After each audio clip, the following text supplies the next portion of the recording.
Welcome to Haripriya's media.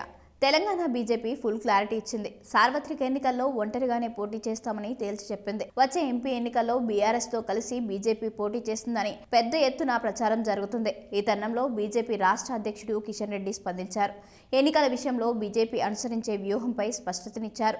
తాము BRS తో కలిసి నడిచేదే లేదని, కాంగ్రెస్ తో పాటు బీఆర్ఎస్ కు కూడా సమదూరం పాటిస్తామని తేల్చేశారు. ఒంటరి పోరుకు సిద్ధంగా ఉన్నట్లు స్పష్టతనిచ్చారు.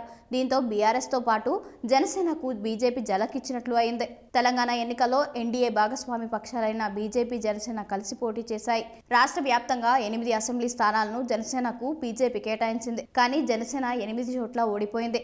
డిపాజిట్లు కూడా దక్కలేదు. అయితే పవన్ సినీ గ్లామర్ పై ఆధారపడి పొత్తు పెట్టుకున్నామని, అందుకే దెబ్బతిన్నామని బీజేపీ అభిప్రాయపడేలా సోషల్ మీడియాలో ఒక వార్త వైరల్ అయింది. దీనిని బీజేపీ నాయకత్వం కూడా ఖండించింది. బీజేపీ గౌరవప్రదమైన స్థానాలను తెలంగాణలో దక్కించుకుందని, ఇదే స్ఫూర్తితో వచ్చే సార్వత్రిక ఎన్నికల్లో లోక్సభ స్థానాలపై దృష్టి పెడతామని చెప్పుకొచ్చింది.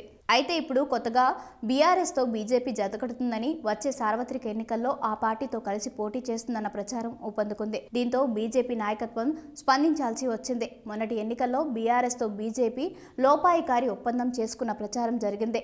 ఇదే బీజేపీపై ప్రతికూలం చూపించింది. దీంతో చేరుకున్న బీజేపీ నాయకత్వం నేరుగా ప్రకటన చేసింది. వచ్చే ఎన్నికల్లో బీఆర్ఎస్ తో పొత్తు పెట్టుకునే ప్రసక్తి లేదని తేల్చేసింది. ఒక్క బీఆర్ఎస్ తో కాదు, మరి ఏ ఇతర పార్టీలతో పొత్తు పెట్టుకోమని, ఒంటరి పోరుతో ముందుకెళ్తామని తేల్చి చెప్పడం విశేషం. అయితే దీనిపై వైసీపీ సోషల్ మీడియా, అనుకూల మీడియా ప్రచారాన్ని మొదలుపెట్టింది.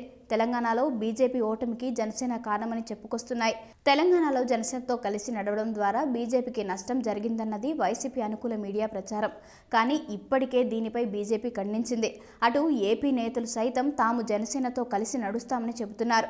అయితే తెలుగుదేశం పార్టీతో జనసేన పొత్తు కుదుర్చుకోవడం, బీజేపీ కలిసి రానుందని తెలియజేయడంతోనే ఈ తరహా ప్రచారానికి వైసీపీ దిగుతుందని జనసేన వర్గాలు చెబుతున్నాయి. బీజేపీ ఆ రెండు పార్టీలతో కలవకూడదన్నదే వైసీపీ అభిమతం. అందుకే తెలంగాణ రాజకీయాలను ఏపీకి లింకు చేస్తూ ప్రచారాన్ని తెరలేపుతున్నారు. మరి ఏం జరుగుతుందో చూడాలి.